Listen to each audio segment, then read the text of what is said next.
What is a cyber reputation? How can you protect it?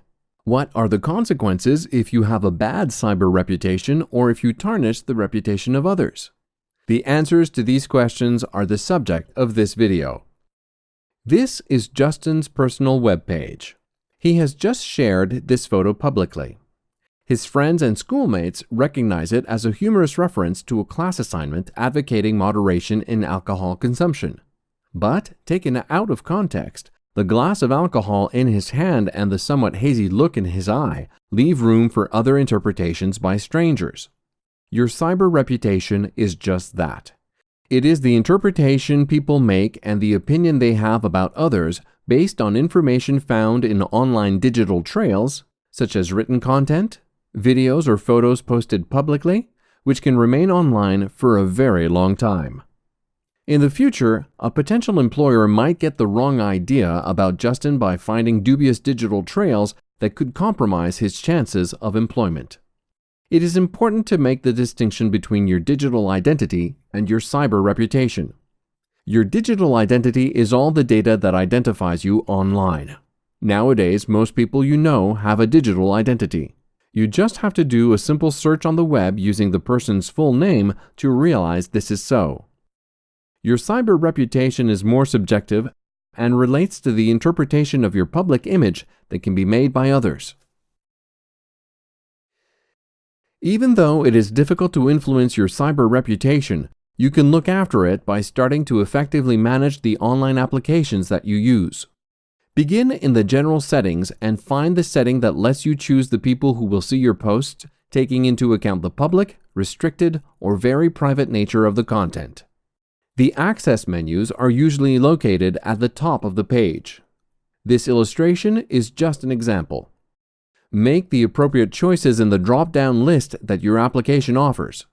When you select Friends, remember that what is written and published in private to a few friends online does not always remain private. The act of posting online is just as public as speaking in front of a large audience. Now authorize the applications that you want to link to your main account and that will be used as the distribution or access channel to your posts. Connect only trustworthy applications that you control. Then choose who can see the various elements of your profile and the elements that can be found using a search engine. Now that you have controlled your settings, only the things you post will affect your cyber reputation and that of others. You probably take time to look after your public image. You should be just as diligent about looking after the image you project online. Start by asking yourself what image people can form of you online. Be respectful of others in your online posts and contributions so you do not tarnish their cyber reputation or, by extension, your own. A good tip is to ask yourself what your grandmother might say about what you're thinking of posting. For example, after quickly skimming through a blog, you conclude that the author arbitrarily accused someone you know of misappropriating public funds without proof. Now, picture your grandmother and take the time to think before you dash off a comment saying something that could make matters worse. After reading the blog carefully, you end up realizing that the person in fact stated just the opposite. Remember that it just takes a few clicks to tarnish a person's reputation, which may result in serious consequences for that person and the people around him or her. The simple fact of sharing, liking, or commenting on a defamatory, hateful, or abusive message about someone can make you an accomplice and have legal repercussions.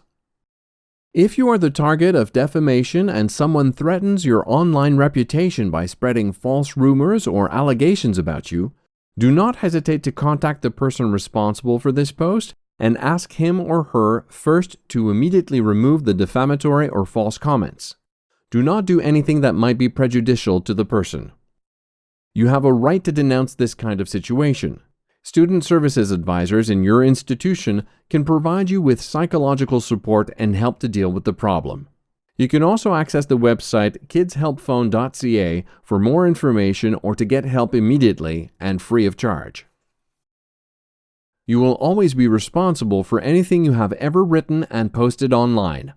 Your cyber reputation and that of others is constructed and evolves through the content created and distributed every day on the internet. Finally, your cyber reputation depends as much on what you do and say as on what others do and say about you.